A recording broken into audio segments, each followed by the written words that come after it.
Bonjour et bienvenue dans une nouvelle édition de votre JT d'Agri85 TV. Cette semaine a été marquée par une forte mobilisation syndicale. Alors que les éleveurs laitiers continuent de bloquer Lactalis en Mayenne, les éleveurs de viande bovine continuent leur mobilisation et l'opération des jeudis de la colère. Nous sommes en direct de Carrefour à La Roche-sur-Yon. Bon JT!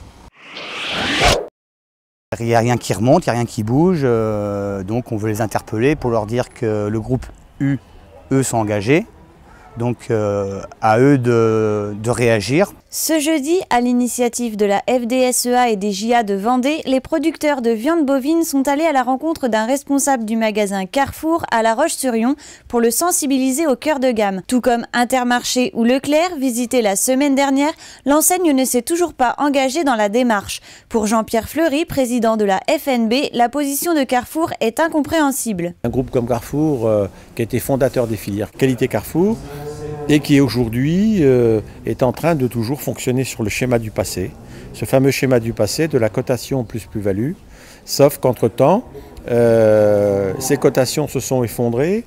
Et moi je vais vous dire, avoir un animal payé 3,20 €, 3,30 € sur lequel on met une plus-value de 20 ou 30 centimes d'euros et qui en plus est mutualisé sur l'ensemble des producteurs, sur lequel finalement, mais j'y vois pas grand-chose, c'est pas ça qui va résoudre le problème des éleveurs.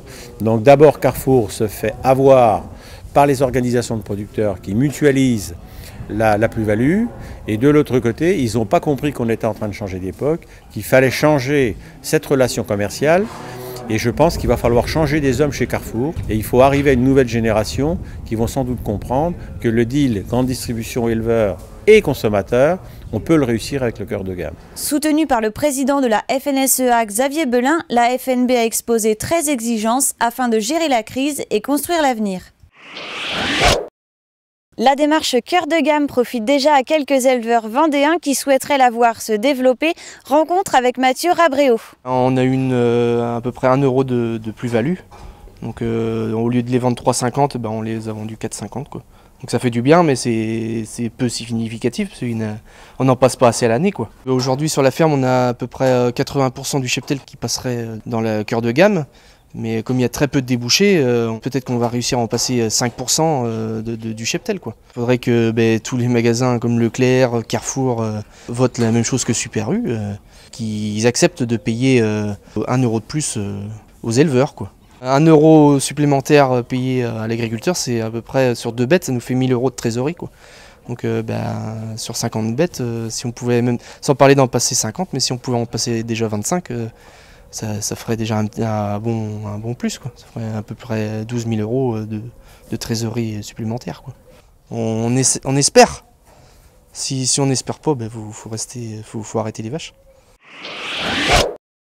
Terre de gym, terre de concours. Du 9 au 11 septembre, la Fête nationale de l'agriculture accueillera des candidats de toute la France pour les concours bovins et de labour. En plus des catégories en planche ou à plat, les finales nationales de labour seront aussi l'occasion de découvrir le labour équin. Concours JA, ils seront dans logique 29 participants, donc 15 à plat, 14 en planche. France Labour, ils seront 16. Et donc les labours équins, c'est 20 participants. Il y aura 2 Vendéens, donc Pascal Thomazeau, qui habite juste à côté, et Yvan Poirier. Là, c'est vraiment les meilleurs qui vont venir. De chaque région, vu qu'ils ont déjà fait au moins 1 voire 2 concours avant, pour être sélectionnés pour venir justement. Voilà, c'est le défi, c'est les meilleurs contre les meilleurs. Du côté du ring, ce sont les races partenaises et normandes qui seront mises à l'honneur. Il y a 2 concours bovins, donc le concours national partenais. Donc il y aura 250 bovins avec environ 70 exploitations de représentées. Et le concours interrégional normand, donc il y aura 40 élevages à peu près pour 70-80 animaux peut-être. Les animaux seront présents donc, du vendredi au dimanche soir. Il faut venir voir les éleveurs, c'est le travail de nombreuses années. Donc c'est vrai que de voir des beaux animaux comme ça, c'est intéressant autant pour l'éleveur que pour les gens. À noter également le 10 de conduite rurale, une compétition destinée aux élèves en formation agricole pour évaluer leur bonne maîtrise des engins, et la remise des prix du concours Graines d'agriculteurs, concours national qui met en avant les projets innovants d'agriculteurs installés au cours des 5 dernières années. Si vous aussi vous avez l'âme d'un challenger, n'hésitez pas à participer au concours photo et au concours de paillets. Mini-gym vous attend également pour voyager. Pour chaque mini-gym photographié, des entrées à terre de gym sont à gagner. Enfin, essayez-vous au flash mob des JA et tentez de remporter le dernier album d'Epsilon. Lundi 22 août, les producteurs de lait du Grand Ouest ont protesté contre les prix d'achat pratiqués par Lactalis à Laval en Mayenne. Selon les éleveurs, avec 256 € les 1000 litres de lait, le prix ne couvre pas leur coût de production. Durant toute la semaine, ils ont été entre 4 et 500 à se relayer nuit et jour. Pour eux, pas question de quitter le rond-point avant de nouvelles négociations avec Lactalis. Mardi 23 août, une trentaine de producteurs vendéens ont rejoint la manifestation. Objectif, mettre la pression. Du côté de la viande bovine, Xavier Belin, président de la FNSEA, s'est rendu à Saint-Martin-des-Noyers le 24 août pour échanger avec les producteurs. Accompagné de Jean-Pierre Fleury, président de la FNB, il a exposé les travaux en cours pour sortir l'agriculture de la crise qu'elle traverse. J'ai annoncé il y a une semaine que nous étions probablement sur une perte de la ferme France, uniquement au niveau de la production, de 4 à 5 milliards d'euros cette année, c'est énorme. Donc il va falloir refinancer tout ça, repartir, redonner évidemment des perspectives, et ça passera à la fois par des mesures de type aide directe, par des mesures de refinancement, et là on attend aussi beaucoup de l'État, par des mesures sociales, aussi à certains moments, disons-le, peut-être par des mesures qui pourraient permettre à certains exploitants, à leurs familles, de se reconvertir, d'accéder à une pré-retraite, parce que certains sont à bout. Donc c'est aussi notre travail syndical que d'être auprès de ces exploitants, auprès de ces familles. On ne doit laisser personne sur le bord de la route cette année. En parallèle, les producteurs ont continué leurs actions de terrain en ciblant l'enseigne Carrefour le lendemain.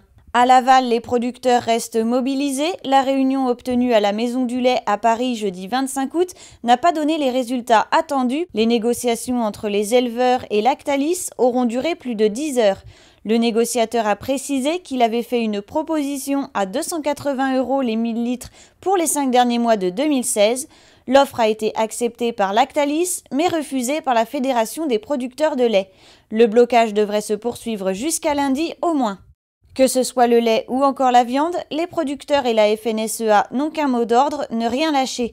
Preuve de leur détermination, le 1er septembre, la FNSEA et JA organisent un meeting syndical à La Motte-Beuvron dans le Loir-et-Cher. Un rendez-vous programmé en parallèle d'un conseil informel des ministres de l'Agriculture de l'Union européenne à Chambord les 1er et 2 septembre. À l'initiative de la FDSEA, des JA et de la Chambre d'agriculture de Vendée, les agriculteurs du Marais breton ont pu échanger avec le préfet de Vendée mardi 23 août. L'occasion pour les exploitants de demander le classement du Marais en zone défavorisée, mais également d'alerter le préfet sur les MAE, les oies bernaches ou encore les PAPI et PPRL du Gois et de l'Île-Dieu. Les échanges ont été riches et fructueux. Le préfet a souligné l'importance du partenariat entre services publics, collectivités et agriculteurs. Le comité de gestion de l'eau a décidé la mise en place de limitations en eau superficielle à compter du 27 août à 8 h.